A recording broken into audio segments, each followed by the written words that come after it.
Thanks for staying with us. So recently, the EFCC, that's the Economic and Financial Crimes Commission, arrested over 70 students at the Obafemi Awolowo University. However, 58 students out of the 72 have been released after preliminary investigation established that they were innocent of the indiscriminate allegation of fraud.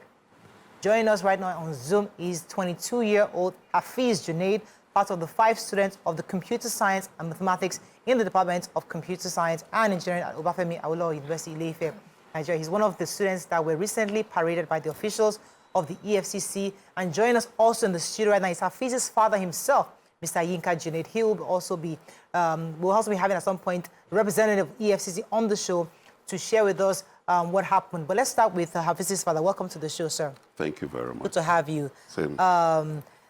First of all, I'd like to really express our sincere regret of what happened, and it's painful as a parent to have to go through this ordeal. We don't envy you at all. Thank you very much. But give us in a nutshell what's been done. I know we're trying to get Hafiz on Zoom. Once he gets on, we'll have his own version. But in your view, what happened? Could you just share with us what happened and what have you done so far? Okay. The whole saga started on the morning of the 1st of November. We were actually sleeping, my wife and I, only for our two Hafiz's elder brothers, the two of them. They just barged into the bedroom and asked us whether we had seen the message that he sent about 2 a.m. that morning. And in the message, he said, we were being raided, we have been invaded. I don't know, please do not respond to this message. Do not target, do not do anything. I'll get back to you. Don't call me, don't do anything. And that was like 6-something a.m. You can imagine how I felt. I was shaking. I was much more than shaking. I was in Lagos. You know, it wasn't Ife. So this happened. His mom was beside me, so I had to be a man and not do anything that would further worsen our situation. Yeah. Because at that point in time, I knew what she was going through internally. So I just calmed her down and said, okay, let's make calls. Fortunately, I was born and I grew up in Ile-Ife, so I started making calls at that 6 a.m. I was able to get through to one of my brothers who took a bike immediately and went to the hostel. When we got to the hostel, that was when we were told that the people that came, that they were wearing EFCC jackets. So at that point in time, okay, it was no comfort because we know that in Nigeria these days, anybody can wear anything. Yeah. You understand? And we never believed that EFCC as a body would come in by 2 a.m. to invade students' hostels and cut away. We didn't even know the number then. Okay, so we called. After that, I had to call people in Ibadan, because they said, okay, EFCC. Now, there was something that happened somewhere along the line. I had a call that somebody in the bus was tweeting or doing something, or shared his location to, whoever, to his audience. And they said they had passed Ashejire. Seems like they were going to Ibadan. So that was the first inkling that we had, that they were probably going to Ibadan. So I called everybody I knew in Ibadan. I got across to the lawyers and said, okay, if it's EFCC, you guys need to be on standby. To cut a long story short, I was only able to confirm that it was EFCC after 10 a.m. in the morning, when a lawyer actually gained access into the EFCC office and cited him. So that was when we had the peace of mind that he was in the EFCC. Okay, I'm told that Hafiz is on right now because we'd like to hear his story and to know at what point was he released and what happened. Good morning, Hafiz. Are you there? Good morning, Hafiz. Can you hear us? Hello, Hafiz. Okay, while we're trying to get Hafiz connected, Mariam. Yes, so did he tell you what they were accused of after they had arrested them and taken them to the EFCC office? He didn't know. So they hadn't said anything to them? Nothing. They didn't say nothing to them except bend your head. And they didn't show a warrant? Nothing. Nothing. No documents, no speeches, no statements, nothing. Just rally them up together. Did they beat them? I think it would be better for Hafiz. I hope you Okay, can. Hafiz, are you there? Yes, I am. Good morning. Yeah, it's Can you good hear to me? have you on. So your dad has given us a heads up on what's happened on that night when the EFCC came to raid your school. Could you just give us in a nutshell, because of time again, just what happened and what your experience was, especially in their custody, and at what points were you released? Okay, good morning once again. In a nutshell, I was asleep around the early hours of the morning last Wednesday, 1st of November, and I was woken up to just noises of them breaking the doors of the hostel. And some minutes later, they got to my room and they took me away into one of their vans. At that point, we didn't know where we were going, but some hours later, we reached Ibadan. And then we were all made to sit outside for like hours where they took our names and pictures. At this point, they still hadn't let us contact any of our parents or our family. They just made us write all our names and tag all our gadgets. Then they now took us in hours later for questioning and then to search our devices. Did they take your phones from you? Did they check your phones? Yes, they did. They took my phone from me. So tell us about your experience in their custody. Did they lock you up in the place? Were you just outside? And at what point did they say, go home? Yeah. How long did you stay? Okay, when we got there in the early hours of the morning, like before the sun had risen, we were just sitting outside for long. And then they were just asking us questions, maybe Yahoo boy, you are a Yahoo boy, this one, that one. And then if you see a Yahoo boy, they'll be like, you're lying and stuff, just trying to intimidate us. Then after that, they just took all our names. Then all the devices they seized, they made us identify which one was who's sleepers. And then after that, they just made us sit generally. Then after some minutes, they made us stand and then they took the picture. But that was the picture they initially posted. So they made us stand and face the camera, then stand and back the camera. Okay. Then people that had vehicles, they made them stand with that vehicles as well. Then after like 2 hours again, then that's when they took us in with our individual devices. Then they searched and they made us open all our devices without any lawyers or anything at that moment. They made us open all our devices for them to check thoroughly. And after that, that's when we were able to call any of our guardians to come and pick us up. Were they physical with you at any point? With me, With any of you? no, they weren't. But generally, they were physical to an extent. Yeah. So they were beating some of the students. Yes, some of the students were assaulted, yes. Were there any any female students among them? No, none of the females were taken along, but I understand that some of their devices were collected in the process, but none of them may be brought to Ibadan. Okay. I just want to understand where you were taken from. Was it hostel in school premises, or is this like a out off-campus premises where students stay? It's off campus, not too far from campus. Okay. It's off campus, where students stay. Okay. Because I didn't get any accommodation on campus, so I had to take this. Okay. That's fine. So now, let me come to the parent. I just wanted to ask him one more question. From the time you were taken to the time you were released, how many hours was that?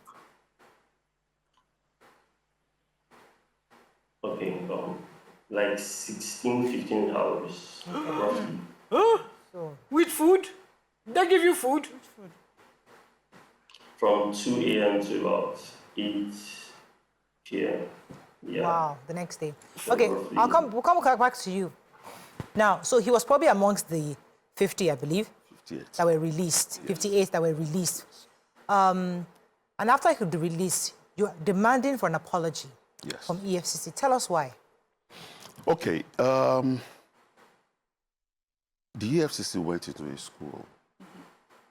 I believe what I'll call carried out an illegal operation that, affected the fundamental human rights. And Traumatized. they were traumatized.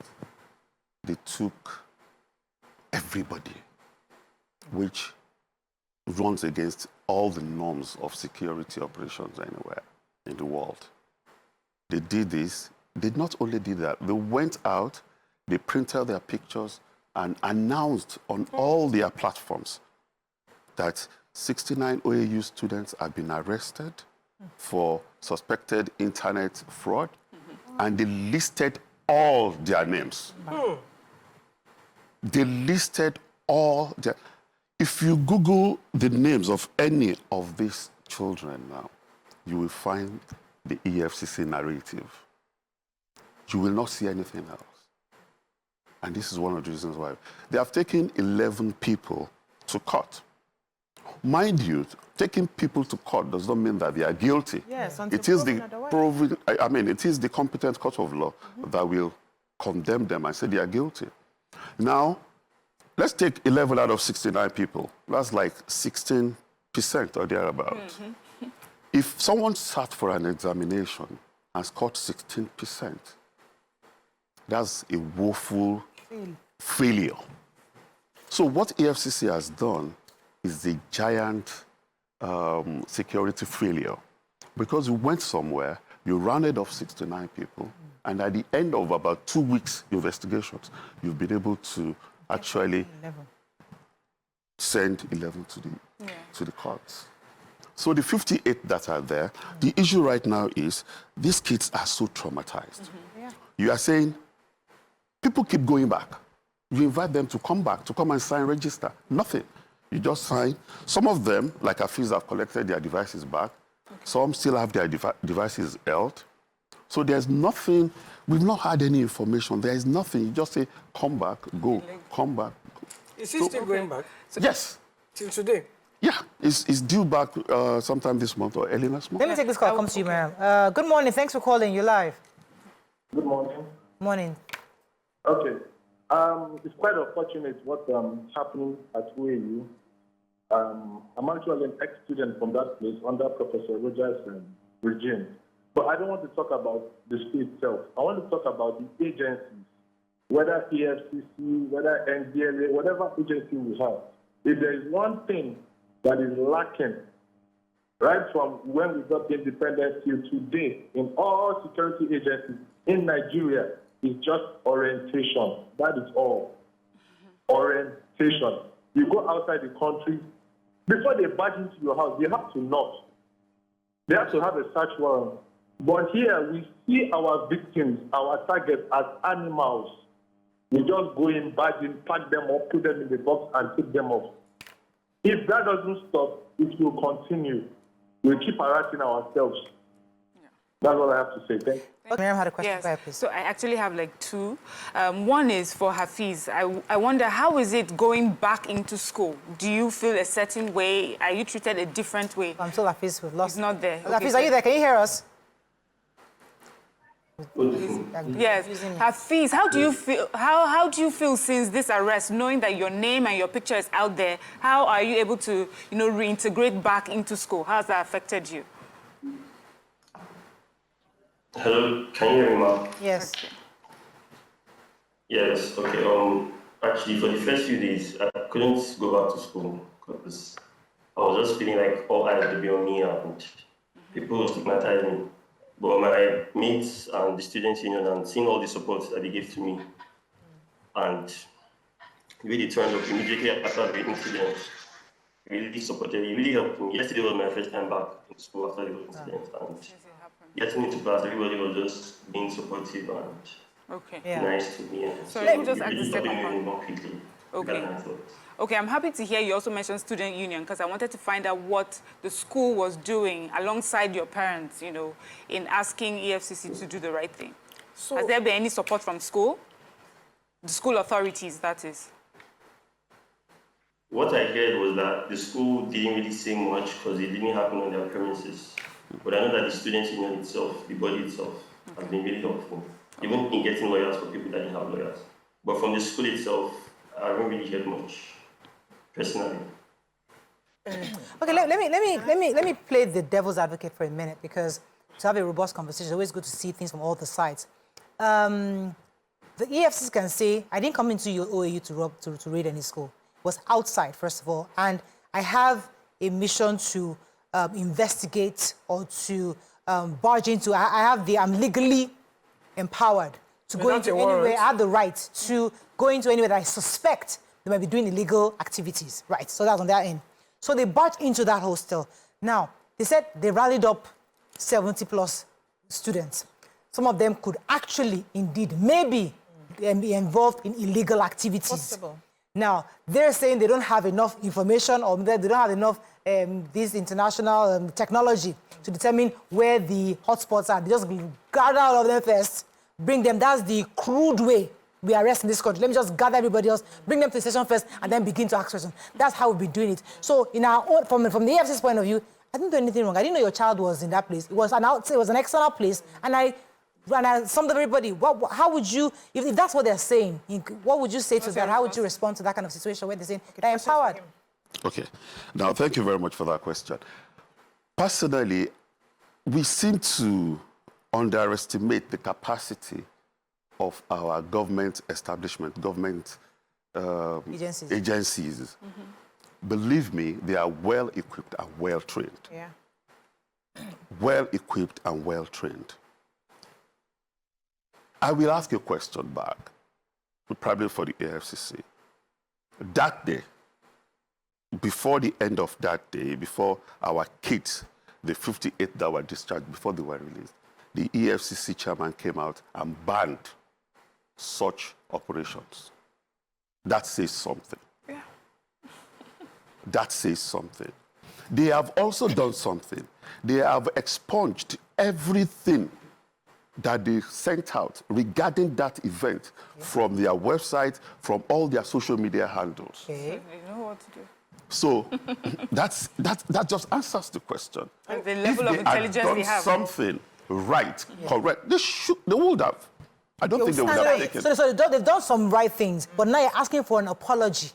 What have No, it's not done? right. Okay. Let me tell you, it is not right. Okay. Because, unfortunately, the way the internet works, Yes. over 100 websites have latched on, they have carried the story. Yeah. And when you go online and search today, the names of all these children, all these students, you will find the EFCC narrative, you will find the EFCC pictures, you will find the EFCC posts. So How what's many your- can they eliminate? So what's your let me demand, say that, therefore? So, what, I want to know what the parents' demand is, so that we are very clear what the government should do or what the EFCC. What is your demand this morning? Let us be very crystal wait, clear. What it is. before you answer that question, I just want to say, first of all, they are supposed to go in with a warrant. That's number one.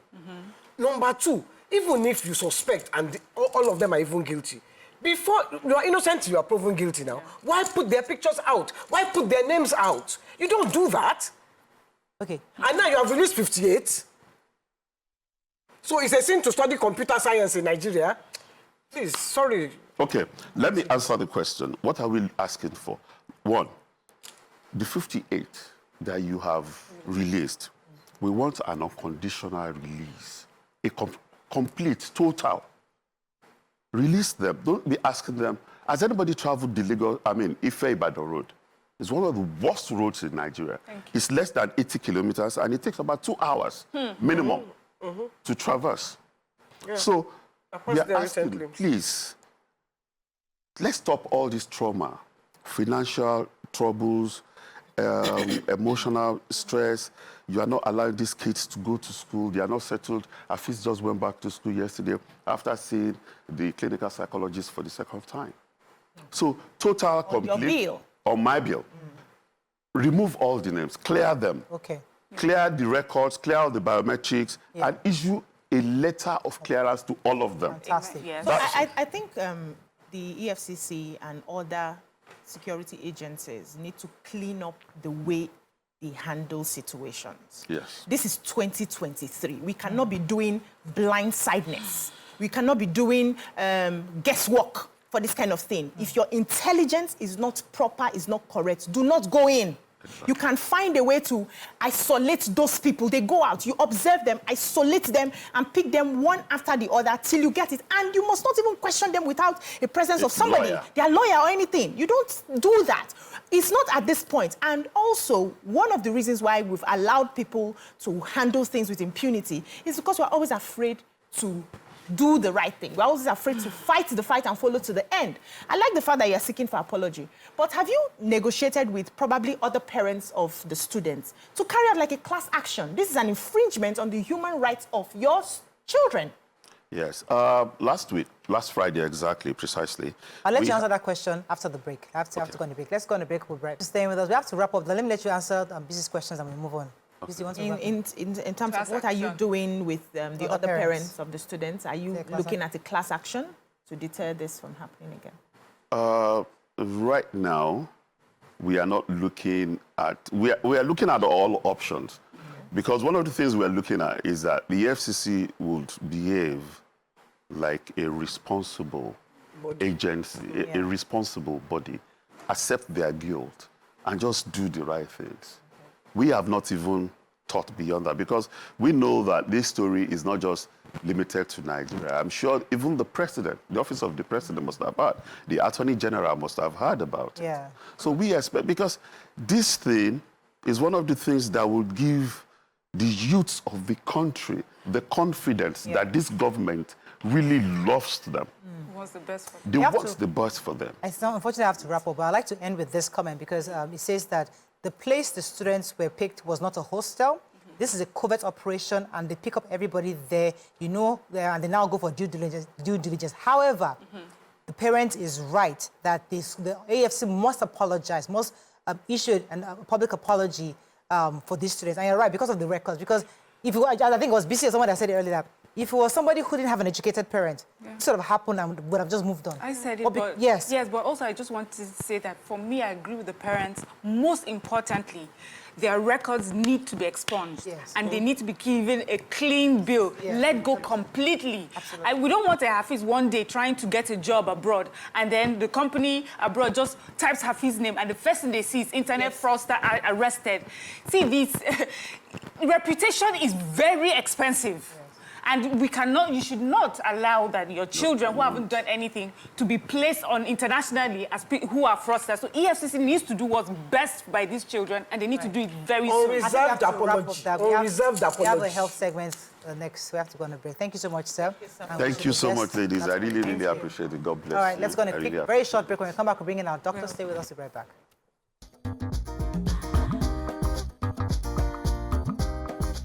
Stay tuned. Your View will be right back.